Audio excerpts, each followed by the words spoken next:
Sócio ou cilada? Até quando é benéfico ter uma sociedade com um colega ou familiar? É o que vamos ver no quadro Na Ponta do Lápis desta sexta-feira. Roda a vinheta.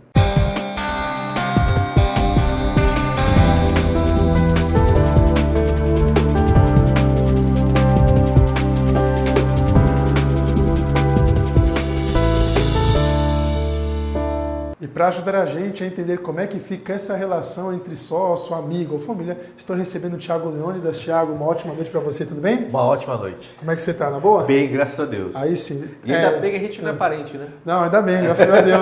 A sociedade aqui tá Não, fluindo. a sociedade é boa. Seria legal ter você na família, mas acho que nessa questão de sociedade ficaria meio complicado. Não, né? melhor deixar de sócio. Melhor deixar de boa, né? Então, Thiago, a gente vai começar já entendendo assim, quais os pontos financeiros e legais, a gente vai começar na parte burocrática, digamos assim, né? Quais são os pontos financeiros e legais que devem ser avaliados antes de aceitar um sócio em um negócio? Vamos lá. Vou entrar em uma sociedade e eu preciso saber se a empresa é boa ou não.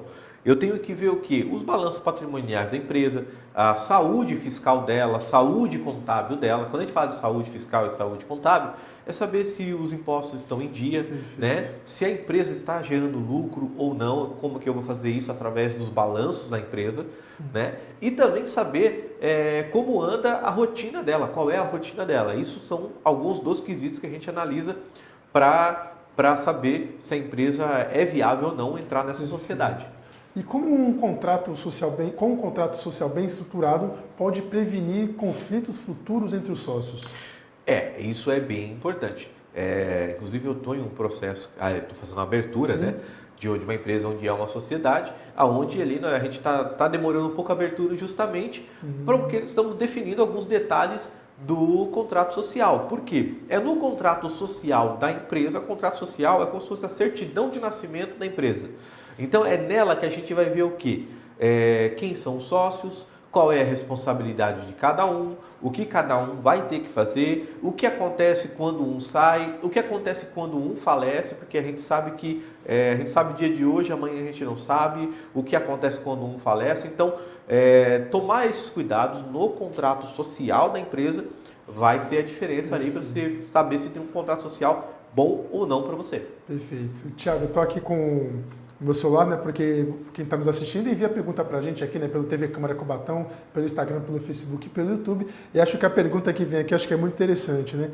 Na relação de sócios, que a gente até brincou, amigos, negócios à parte? Com certeza. E até a família também entra nesse meio. E até a família. Eu estava me lembrando quando eu era adolescente, a gente tem aqueles amigos que chamam o pai de tio. Né? Eu tinha um tio desse, ele sempre dizia uma coisa pra gente: você quer ser amigo de parente, não faça negócio com ele. É a melhor e forma, às vezes é uma realidade, porque a gente precisa separar o profissional, né, do pessoal, do vínculo familiar, e saber que são duas coisas diferentes. Né? Existe, né, o parente, aquela pessoa que é próxima, ou mesmo o amigo, e existe o profissional. Aonde, peraí, eu não posso perder por causa da amizade. Eu preciso que você faça o seu trabalho independente da nossa amizade. Então, separar as coisas, né? Separar as coisas é imprescindível para a saúde, primeiro, física, né? Porque você vai perder cabelo, vai ficar doente, vai ficar nervoso,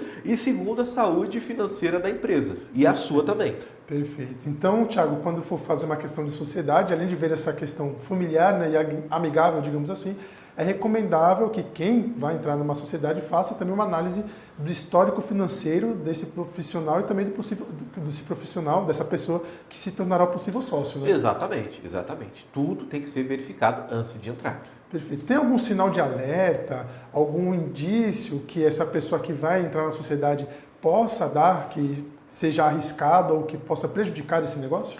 Tem sim. Como eu falei, a saúde fiscal e a saúde contábil, né? Existem situações, você dá uma olhada na empresa, está com os impostos atrasados, ela tem dado prejuízo durante algum tempo, então você precisa analisar isso. Claro que isso não é o único fator determinante, às vezes você está lá, né, às vezes eu estou entrando nessa sociedade para resolver esse problema, mas assim, você saber aonde está entrando e qual é a real situação da empresa para eu poder ali resolver resolver o problema ou saber se eu estou entrando numa fria, né? Perfeito. E nesse, que geralmente muitas situações são uma fria, né? A maioria. A maioria, né? E quais são os erros comuns que os empreendedores cometem ao escolher o sócio e como eles podem ser evitados? Vamos lá, a gente tem uma sociedade por uma amizade, por uma afinidade, ou porque a pessoa trabalha no mesmo ramo que eu, vamos unificar as forças, mas aí a gente precisa analisar também o comportamento de cada um, né? Porque eu tenho uma forma de administração, você tem outra, a outra pessoa tem uma outra forma de administração, e aí às vezes essa forma, né, a junção dessa forma não combina. Então precisa ver, né? Isso é um dos fatores. Sim. Né? E como a pessoa administra a empresa, o meu sócio administra a empresa dele, como eu faço a minha administração. Então, tudo isso tem que ser levado em consideração. E, além disso, acredito que também as expectativas, né, e responsabilidades de cada um na empresa. Né? Exatamente. E aonde também, você tocou num ponto interessante, que é aonde cada um quer chegar. Né? Precisa haver um fim de estrada em comum. Né? Não adianta um querer ir para um lugar, outro querer ir para outro lugar. E no fim das contas, ficar uma bifurcação, indo para a direita, outro indo para a esquerda, sendo que o caminho que era o centro acabou não sendo atingido. Ninguém vai, exatamente. Ninguém vai. Perfeito. Tiago, estou com outra pergunta aqui dos nossos telespectadores, né, que é o seguinte: como definir a divisão de lucros e responsabilidades para que possam evitar desentendimentos? Então, aí voltamos ao assunto do contrato social. Tudo tem que ser conversado previamente, antes de entrar na sociedade. E lembrando, gente, tudo que for fazer, tudo que for combinado, faça o contrato, coloque no papel, né? Porque eu vou ser poético de novo aqui, as palavras o vento leva, né? Que poesia, hein? As palavras o vento leva. Né? O que hoje a gente combina, amanhã já muda a figura. O vento levou. O vento levou, foi embora. Mas tudo que for colocado no papel e assinado, né, entre os dois, não tem como fugir. Sim. É uma coisa já marcada. Então, tudo que for fazer, tudo que for combinar, a divisão, qual é a forma de divisão, aonde, né? Por exemplo, vai ser, por exemplo, 50-50. Mas espera aí, vai ser 50-50 de tudo que entrar ou vai ser 50-50 do lucro líquido?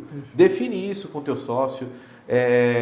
Em caso de perda, quem vai pagar? Né? Eu vou entrar com a parte do dinheiro, mas o que eu vou poder opinar na empresa? Então, tudo esses são exemplos de coisas que tem que ser visto previamente e feito o contrato previamente antes de entrar na sociedade. E essa questão dos contratos também, principalmente em caso de um possível rompimento da sociedade, eles são imprescindíveis, né, essenciais na questão de procedimentos contábeis e jurídicos, né? Sim, exatamente. Sair da empresa, quero sair. Assim como existe o contrato, existe um outro documento chamado distrato. Né, que é onde eu falo, olha, vou sair, estou saindo, e ali define, olha, estou saindo, vou levar o que eu investi, ou vou levar mais alguma coisa, ou então tudo tem que estar também nesse distrato, para não ficar dúvidas para ninguém. E agora, assim, na sociedade, eu tenho a minha empresa e eu quero fazer uma sociedade, né? Quando é preferível, quando tem que se buscar, quando é melhor buscar alternativas como parceiros comerciais, ao invés daquele amigo ou daquele familiar? Olha, o histórico da pessoa. Né? Claro que existem pessoas que têm o talento para a área, mas ela não tem investimento, isso é um caso, mas às vezes você está escolhendo a pessoa por afinidade e não por profissionalismo. Então você precisa analisar o caso, né? Cada caso é um caso. Então, em negócios, gente, a gente usa a cabeça, não o coração. Então, ou seja, não mistura razão com emoção. Não, isso é a pior coisa que um empreendedor pode fazer. Perfeito. Então é isso, gente. Recebi aqui o contador Thiago Leônidas. Thiago, uma ótima noite para você, um bom fim de semana. Muito obrigado por explanar para a gente que o ditado amigos, negócio à parte é de fato real. Principalmente na área de sociedade empresarial. Isso é imprescindível. Thiago, obrigado, uma boa noite. Uma boa noite para você e para o povo de Cubatão. Perfeito. E muito obrigado a você que esteve com a gente aqui na segunda edição do Últimas Notícias, não só hoje, como ao longo de toda a semana. Além do 48.2, estamos nas redes sociais. TV Câmara Cubatão no Instagram, no Facebook e no YouTube. Por lá você confere tudo o que acontece na nossa cidade e também no Parlamento Cubatense. Uma ótima noite para você, um bom final de semana, se cuida. Tchau!